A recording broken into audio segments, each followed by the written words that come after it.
Tšau!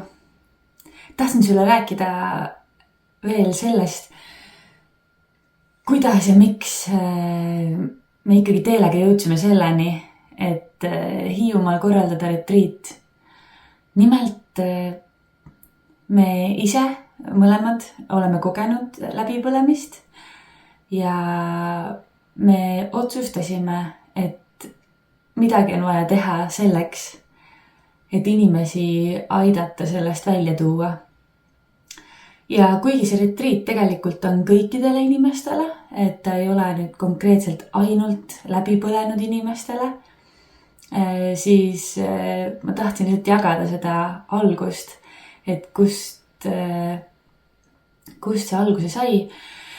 Ja peale seda, kui me teelega seda otsustasime, siis me hakkasime tegema intervjuusid inimestega, kes on hiljuti läbi põlenud.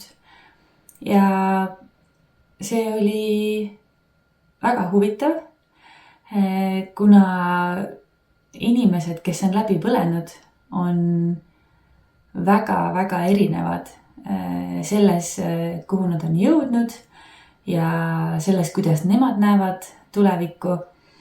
Ja see sõltub otseselt sellest, milline on nende enda minapilt.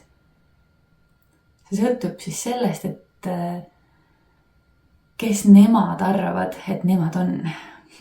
Ehk siis, kui mina olen läbi põlenud, siis see, kuidas mina siit edasi lähen, sõltub sellest, kuidas ma arvan, et minul on.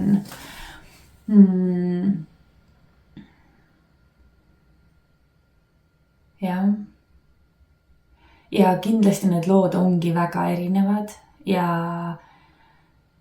ühel võib olla väga palju raskem lugu või teisel. Aga see tulemus, kuidas sa seda selgitad,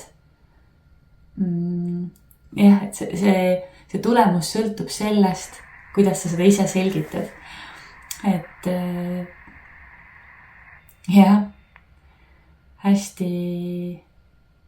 hästi huvitav valdkond minu jaoks. Ja sellel retriidil siis tahamegi edasi anda seda, et kuidas jõuda sinna iseendasse. Kuidas siis vabastada kõik need asjad enda ümbert. Ja jooga on selleks imeline viis. Kakao on selleks imeline viis, et avada südant. Minu teraapiad aitavad samamoodi. Mina siis lähengi läbi õlimassaaži. Leian sinu kehal siis need kohad, kus on need pinged endiselt alles ja vaatame üheskoos, kuidas seda lahti lasta, kuidas seda vabastada ja juure tasandilt. Et me ei lahenda ainult füüsilise keha probleemi. Et minu jaoks ongi väga oluline just aru saada ka sellest, mis seal taga tegelikult on. Ja näiteks üks imeline meetod on Kata meetod, kus siis saabki vabastada läbi selle, et sa vaadates tagasi antud probleemi, kahetsed seda, andestad selle eest, tänad seda inimest ja saadad talle ka armastust, kellega siis see mure on. Näiteks Kata. Üks võimalusi, mida ma kasutan veel, on rännaku meetod. Seal siis on võimalik seda probleemi lahendada nii, et sa räägidki otse selle inimesega enda poolelt, siis järgmiseks vaatad tema kingades seda olukorda. Ja see läbi tekib sul väga palju parem arusaamine, mis asi see mure tegelikult seal on.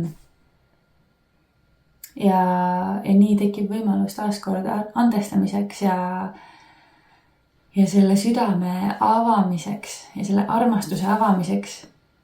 Sest armastus on ju kõige all. Ja igal juhul, kui sinul on mingi mure või sa tunned, et sa tahaksid uuele tasemele jõuda või sa tead kedagi, kellel on, et ja me nii väga soovime aidata ja aidata just sinul lahendada just sinu nurga alt, sinu muret. Ja no muidugi sa pead ka ise selleks valmis olema.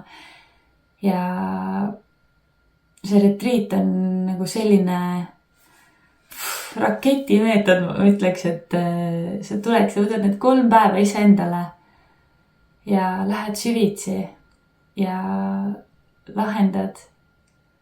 Ja siis kirsiks tordil saad veel Annika ebatavaliselt elusa elu loengu.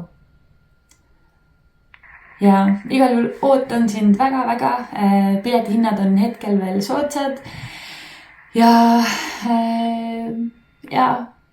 näeme juba peagi. Tšau!